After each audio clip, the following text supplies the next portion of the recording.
ഐഫോണിന്റെ ഏറ്റവും പുതിയ ഫോണുകളായ iPhone 16 pro വിപണിയിൽ അവതരിപ്പിക്കാൻ ഒരുങ്ങിയ ആപ്പിൾ കമ്പനി പുതിയ ഐഫോണുകളുടെ നിർമ്മാണം ഇന്ത്യയിലും ആരംഭിക്കും.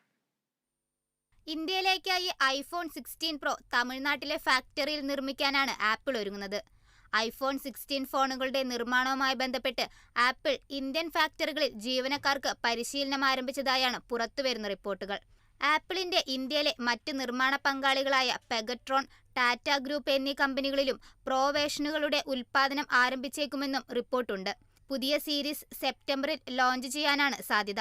പ്രാദേശികമായി പുതിയ ഐഫോൺ 16 മോഡലുകളുടെ ഉൽപ്പാദനം സജീവമായാൽ രാജ്യത്ത് ഐഫോണുകൾക്ക് വില കുറയാനും സാധ്യതയുണ്ട്. നിലവിൽ ഇറക്കുമതി തീരുവ ഉള്ളതിനാൽ ഐഫോണുകൾക്ക് ഉയർന്ന വിലയാണ് നൽകേണ്ടി വരുന്നത്. മാറ്റങ്ങളോടുകൂടിയ ക്യാമറ, വലിയ ഡിസ്പ്ലേ, ഉയർന്ന ബാറ്ററി ശേഷി തുടങ്ങി നിരവധി സവിശേഷതകളോടുകൂടിയാണ് ഐഫോൺ 16 പ്രോ വിപണിയിലെത്തുക. News desk, Kerala Vision news.